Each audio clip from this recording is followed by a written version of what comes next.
After the Hunt is directed by Luca Guadagnino, written by Nora, Garrett, and stars Julia Roberts, Andrew Garfield, Edebiri, Chloe Sevigny, and Michael Stuhlbarg. And it follows what happens when a college professor finds herself at a personal and professional crossroads when a star pupil levels an accusation against one of her colleagues, and a dark secret from her own past threatens to come to light. I started out with a high anticipation for this movie when it was first announced. I love Luca Guadagnino. However, as this movie premiered at some festivals and the reviews started coming out, I got a bit more nervous about the movie potentially disappointing, and I ultimately also came away finding it to be pretty disappointing. And I think a lot of this movie's issues come from the script. This is Nora Garrett's first feature film script, and it really is noticeable at times. It centers this very controversial issue of Me Too, cancel culture, and sexual assault allegations, and tries to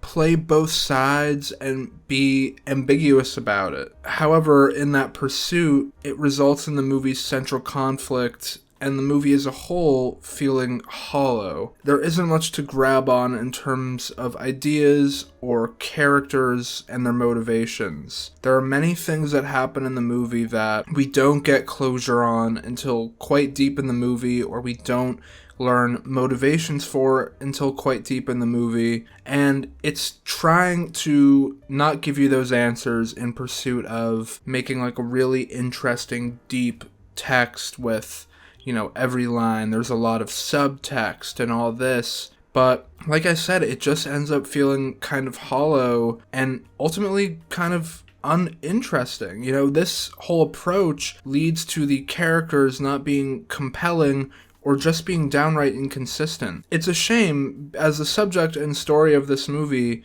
should be so interesting and hold so much weight, but it's ultimately executed in a way where it doesn't. Additionally, the various character dynamics are rendered in a way where you're told repeatedly the relation between two characters, but you don't actually see it.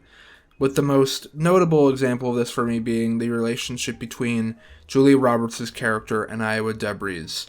They're telling you over and over, this is a star student and pupil, and they're so close, and she is like her shadow and all this, and it's told to you over and over again, but it's never seen. And I think that's largely a writing issue, but I think it's also a directing issue and a bit of an acting issue as well. And speaking of the directing, I want to talk about the work from Luca here. Like I said, Luca is one of my favorites in the game, and unfortunately this is relatively average work from Luca, which means it's still solid. The movie is still shot very well. Lots of very beautiful frames and great production design, great costume design. Luca's bringing his normal sensibilities to this, but he normally is so much more visually interesting, I feel like.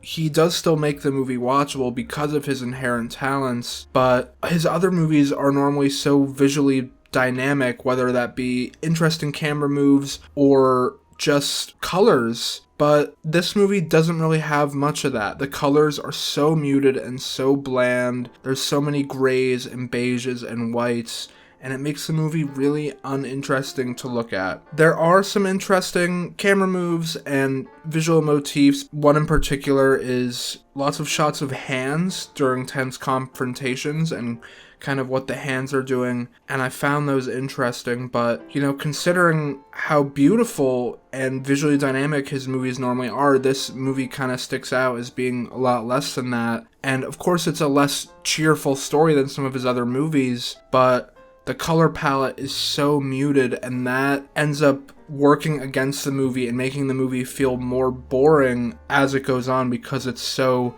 visually boring. But like I said, the movie is still watchable. It's not an outright bad movie, it's just a very mediocre one. And I think a big reason the movie does end up being kind of watchable is the performances, as they, for the most part, deserve some credit. Julia Roberts is genuinely pretty great in this movie. You can tell her character has a lot going on in her mind, and she's just bringing a lot of movie stardom to it. A lot of the movie kind of hinges on her character, and for large stretches of the movie, we don't know her background or her motivation, so it's kind of on Roberts to make the performance interesting And she does. She finds ways to do that over and over again. She's just doing really solid work that I think if it were in a much better movie, we'd be talking about as one of the best performances of the year. In particular, the way she is styled, the blonde hair and the white suits.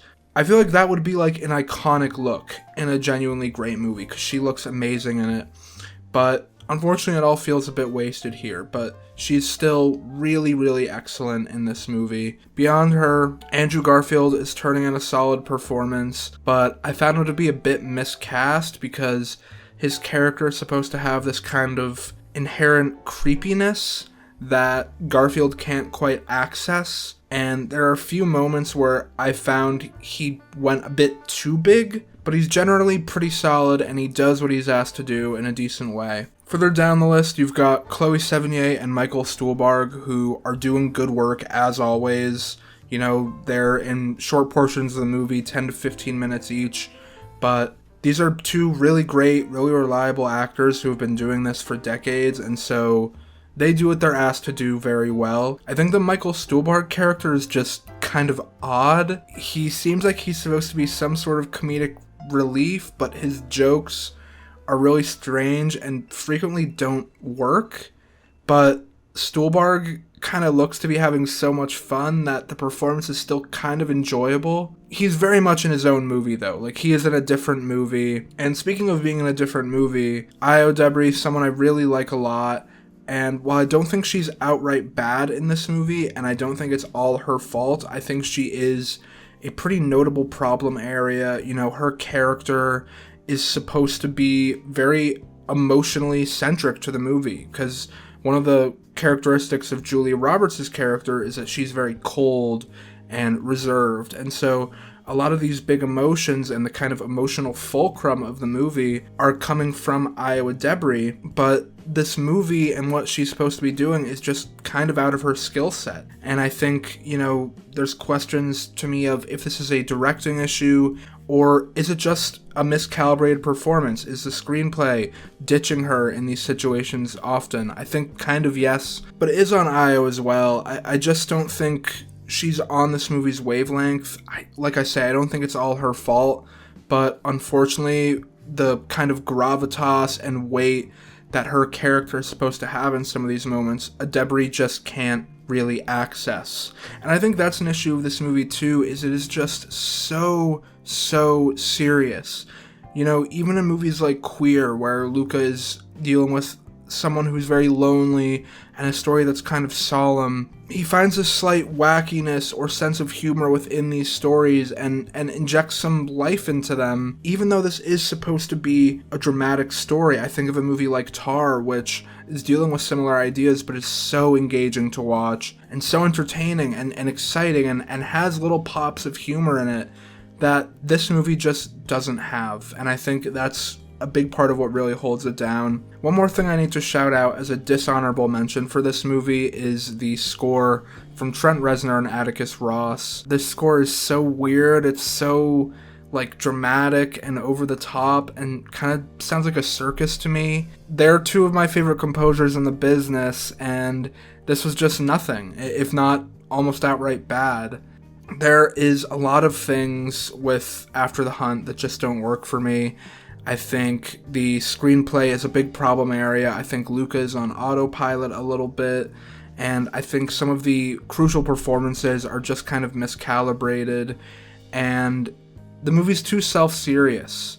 And I think it all just comes together as being this piece that feels like it really wants to be this big, important movie, this amazing movie, and it just doesn't get there, not by a long shot. Like I say, I don't think this is an outright bad movie, but I also don't think it's a good one. I think if you're interested in Julia Roberts or think the idea of the movie itself is interesting, then I'd say go see it, but I would not personally enthusiastically recommend it to anybody. So yeah, but I think you could find elements you like from it, but ultimately it's a very mediocre movie that I would only half-heartedly recommend. So yeah, thank you so much for watching. Goodbye!